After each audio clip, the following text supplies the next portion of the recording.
Assalamualaikum warahmatullahi wabarakatuh.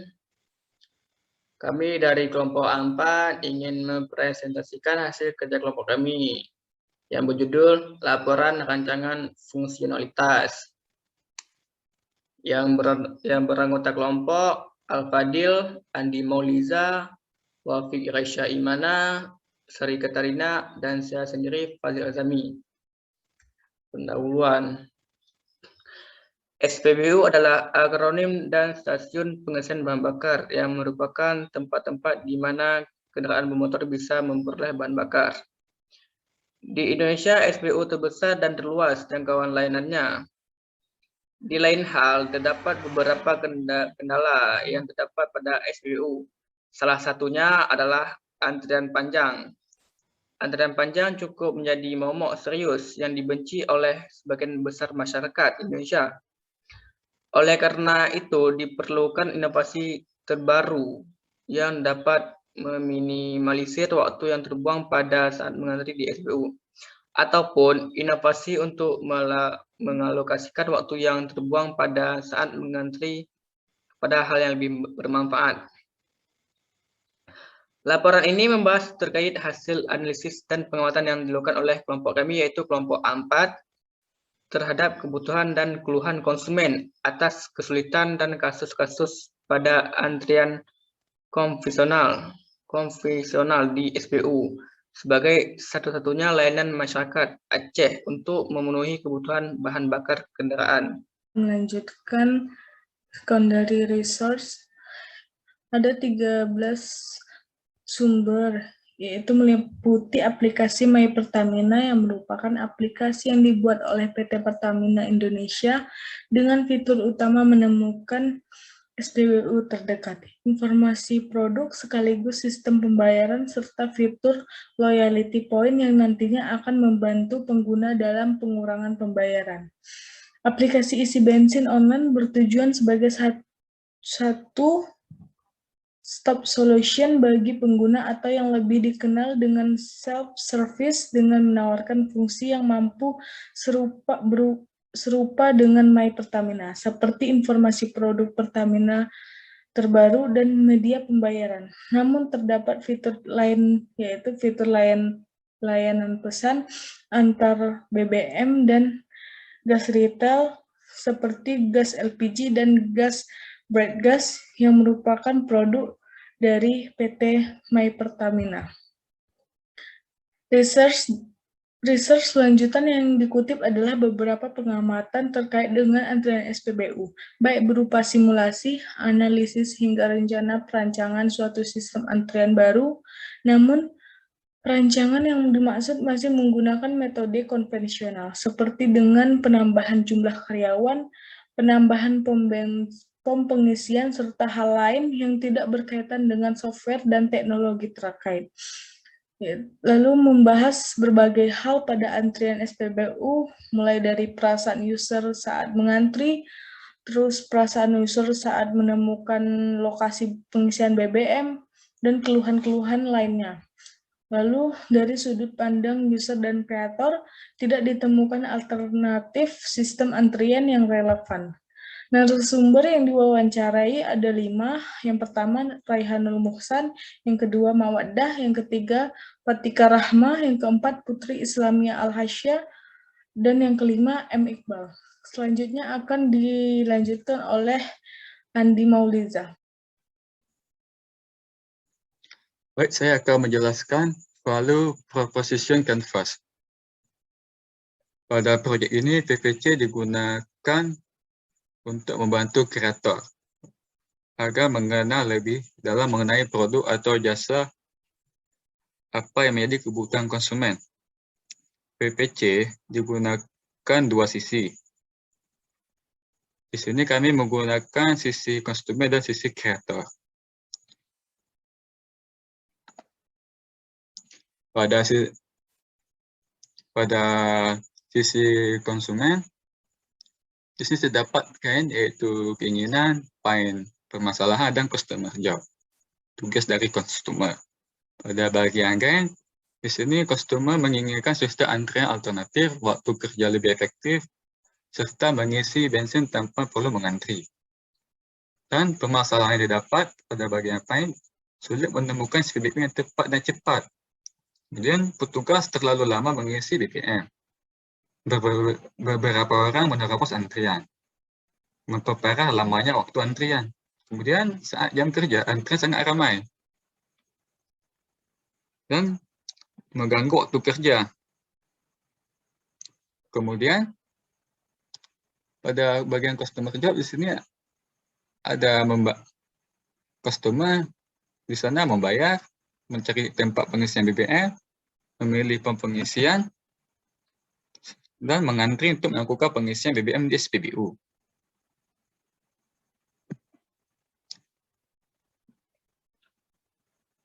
Kemudian pada bagian selanjutnya,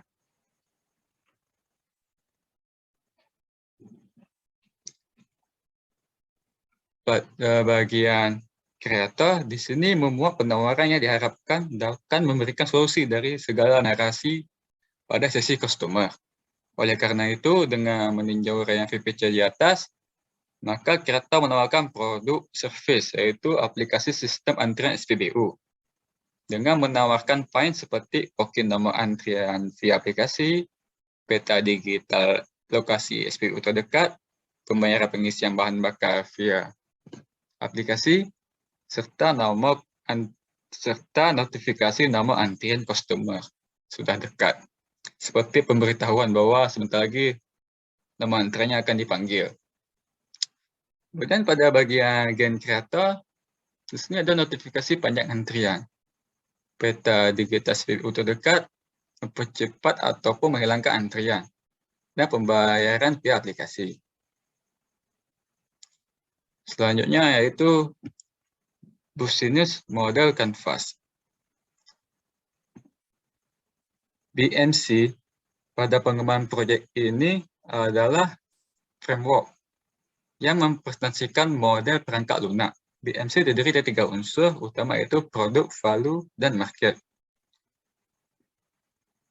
Dalam BMC ini terdapat 9 blok, yaitu Q partner, adalah pihak eksternal yang dibutuhkan dalam menjalankan key aktivitas.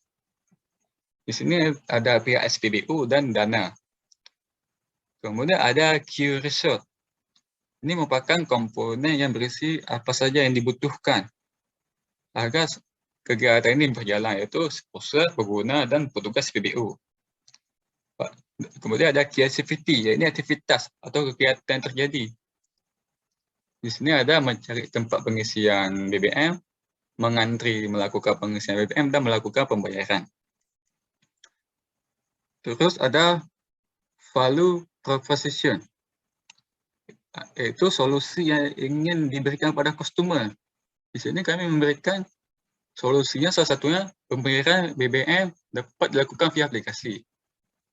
Adanya peta digital dapat menginformasikan di mana SPBU terdekat.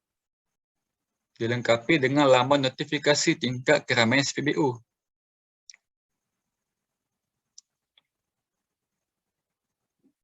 Kemudian ada customer relationship.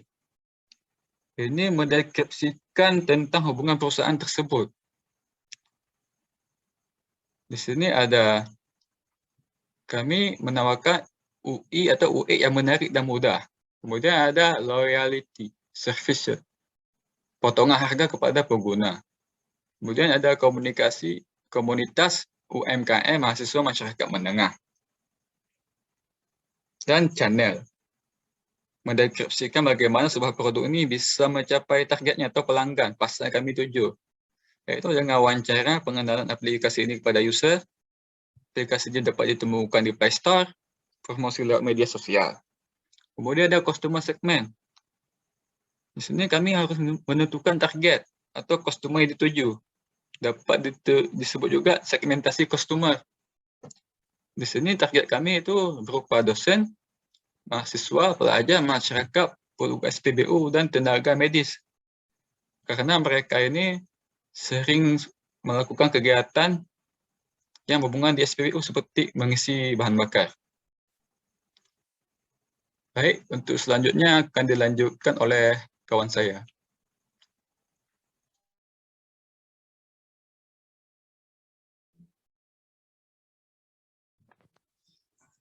Jadi di sini saya akan menjelaskan mengenai solusi untuk setiap kelompok user.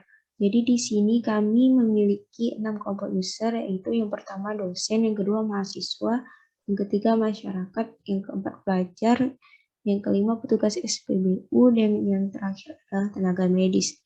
Jadi dari 6 kelompok user yang telah kami kumpulkan tersebut, mereka itu mempunyai permasalahan yang sama terkait antrian pada SPBU.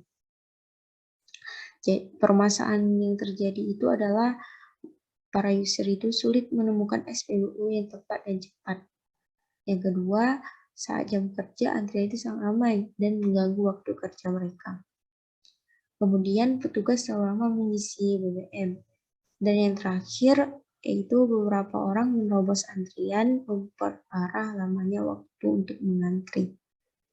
Dan solusi yang kami tawarkan adalah pembayaran BBM dapat dilakukan via aplikasi. Ini dapat meminimalkan terjadinya antrian yang panjang.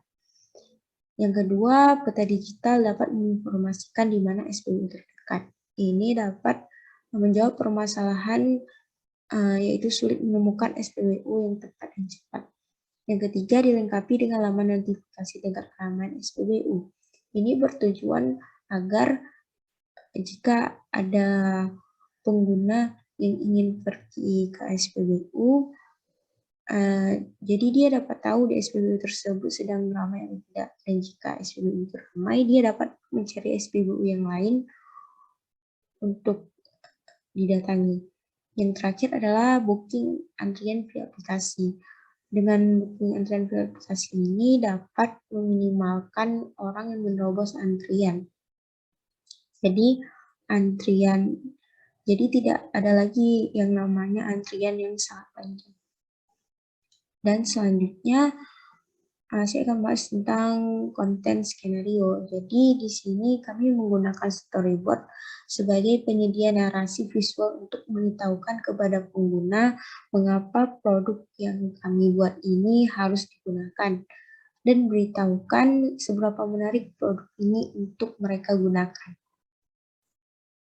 Nah, selanjutnya ini adalah gambaran dari bagaimana cara menggunakan aplikasi yang telah kami buat. Yang pertama, customer itu membuka aplikasi. Kemudian mencari SPBU dengan jarak estimasi terdekat dengan dirinya. Kemudian dia membooking nomor antrian SPBU, selanjutnya menunggu konfirmasi antrian. Dan ketika sudah dikonfirmasi bahwa sebentar lagi sekarang antrian ke-12 dan dia antrian ke-15, maka dia harus bersiap-siap pergi ke SPBU tersebut. Dan apabila user terlambat, maka bookingan akan dieliminasi. Nah, selanjutnya ketika dia sudah sampai di SPBU, maka petugas SPBU akan mengisi bahan bakar untuk si user. Dan selanjutnya akan dijelaskan oleh teman saya.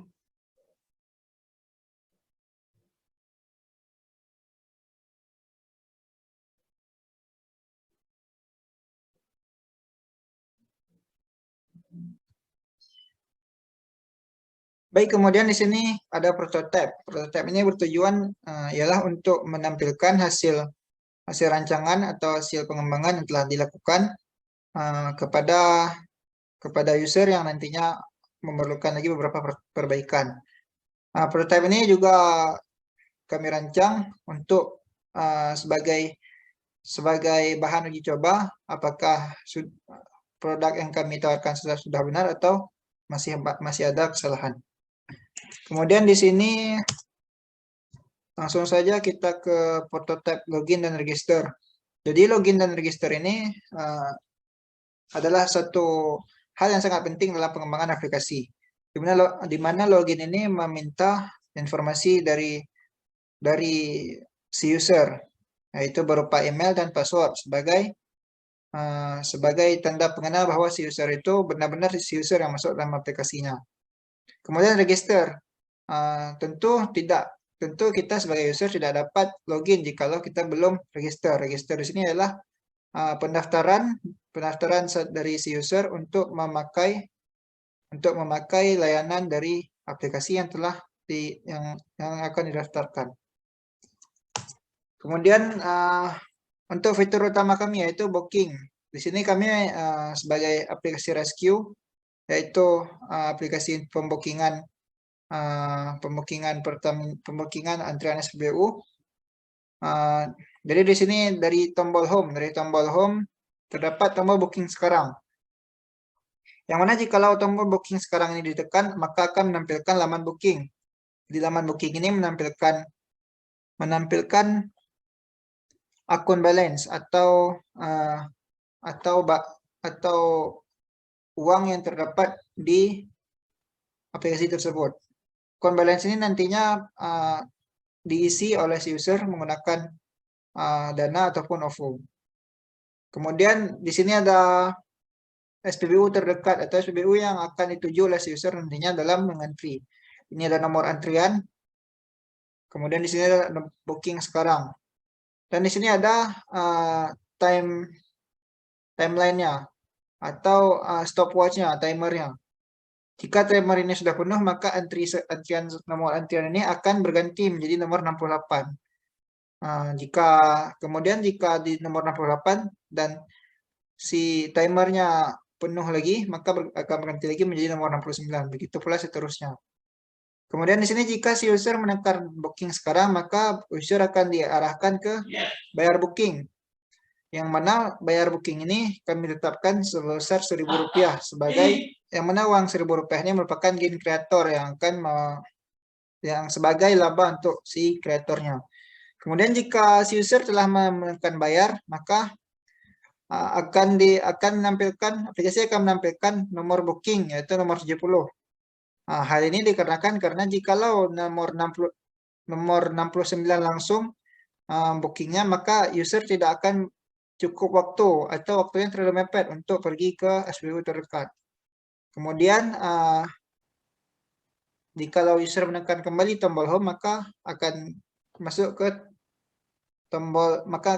ke laman home dan menampilkan nomor antrian karena si user tadi telah membooking.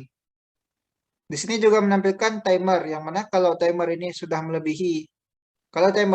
penuh dan melebihi waktu dan melebihi nomor antrian, maka si user harus melakukan booking kembali. Kemudian di sini ada isi saldo.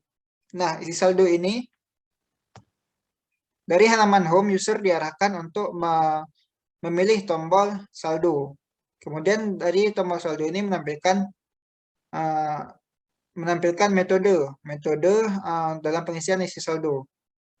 Di sini kami baru menambahkan OVO dan Dana. Di sini dicontohkan bahwa si user menekan tombol OVO. Jikalau user menekan tombol OVO, maka diharuskan mengisi nominal dari saldo yang ingin diisi oleh si user. Kemudian di sini kami mencontohkan dengan mengisi nominal saldo dengan Rp10.000. Kemudian akan dikonfirmasi. Kemudian di sini akan tampil box dialog yang menyatakan bahwa konfirmasi terhadap pengisian 10.000. Kemudian jika si user menekan tombol yes, maka akan muncul lagi tombol konfirmasi terima kasih.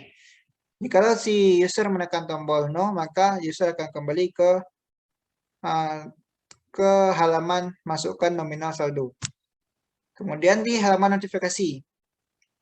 Di halaman notifikasi ini terdapat beberapa tombol nih. Terdapat beberapa tombol yang mana tombol tersebut ada berisi jadwal dan juga berisi saldo, kemudian berisi info terkait SPBU.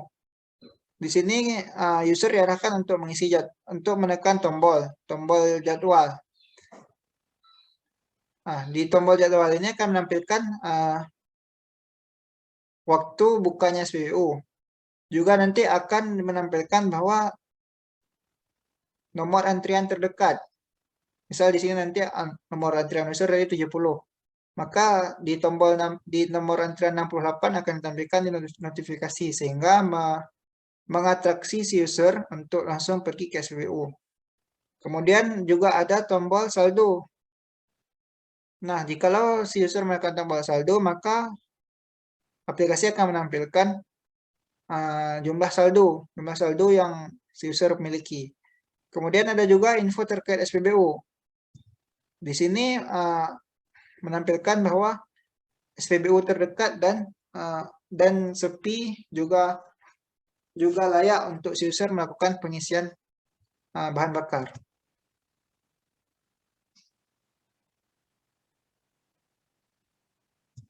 Sekian dari kelompok kami.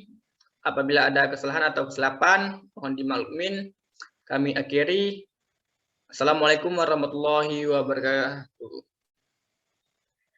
Kalau kurang bagus, satu lagi, Bang. Sekian dari kelompok kami. Apabila ada kesalahan atau kesilapan, mohon dimaklumin. Kami akhiri. Assalamualaikum warahmatullahi wabarakatuh.